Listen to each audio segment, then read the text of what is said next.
Assalamualaikum warahmatullahi wabarakatuh. Saya Kartini sebagai mahasiswa IAIN Syekh Nurjati Cirebon dari jurusan Tadris Bahasa Indonesia semester 5 kelas C.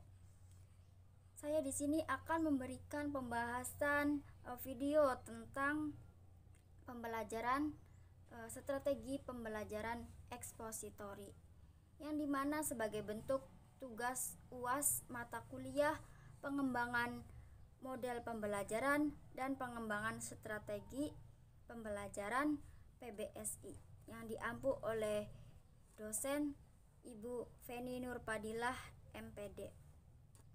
Langsung saja materinya, mari kita simak. Strategi yaitu dapat memiliki pengertian secara umum, yaitu suatu hal yang lurus supaya bertindak sebagaimana dalam usaha mendapatkan suatu sasaran yang telah diputuskan.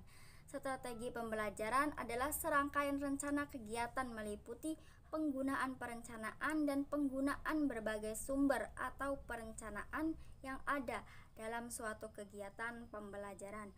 Pada strategi pembelajaran meliputi pendekatan, metode, model, dan teknik pembelajaran tertentu. Strategi pembelajaran juga merupakan kombinasi dari urutan tahapan kegiatan, metode untuk mendukung materi dalam pelajaran siswa, bahan dan peralatan, waktu yang digunakan untuk suatu proses pembelajaran dalam rangka mencapai tujuan pembelajaran secara langsung.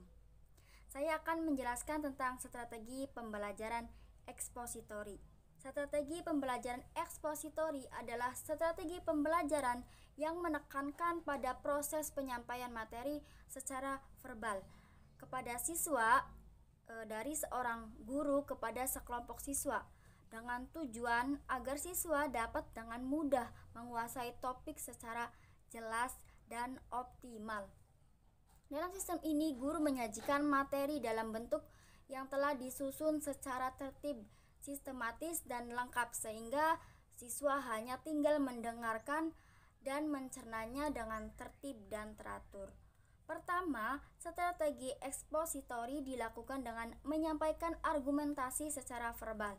Artinya, berbicara secara lisan merupakan alat atau senjata utama dalam upaya menerapkan strategi ini. Kedua, biasanya topik yang disampaikan adalah topik yang sudah jadi, seperti data atau fakta, konsep-konsep tertentu yang perlu dihafal sehingga tidak mengharuskan siswa untuk berpikir ulang. Ketiga, tujuan utama pembelajaran yaitu penguasaan materi yang terkandung dalam materi pelajaran itu sendiri. Artinya, pada akhir proses pembelajaran diharapkan siswa dapat memahami dengan baik dan benar, mampu mengungkapkan kembali materi yang telah disampaikan sebelumnya. Adapun kelebihan dan kekurangan pada strategi ekspositori yaitu kelebihannya: 1. Guru dapat mengontrol urutan dan keluasan materi dalam pembelajaran. Guru bisa mengetahui sejauh mana siswa menguasai mata pelajaran ini yang disampaikan. Yang kedua, strategi pembelajaran eksposur ini dianggap sangat efektif jika mata pelajaran yang perlu dikuasai cukup luas dengan waktu yang terbatas. Dari strategi ini, siswa dapat mendengarkan melalui yang menyangkut objek pengamatan melalui demonstrasi. Strategi ini dapat digunakan untuk sejumlah besar siswa berskala besar. Adapun kekurangannya yaitu strategi pembelajaran ini hanya mungkin dilakukan oleh siswa dengan keterampilan menyimak yang baik.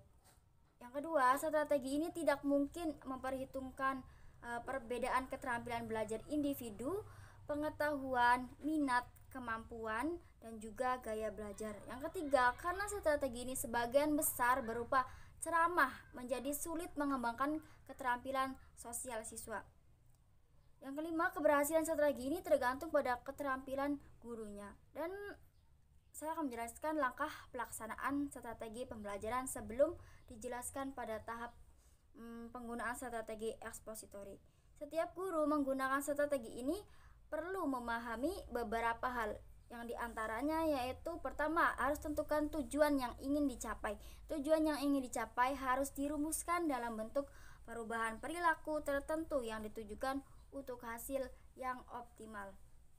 Melalui tujuan yang luas, tidak hanya dengan menyuruh siswa mendengarkan materi, efektivitas penggunaan strategi ini juga bisa diketahui.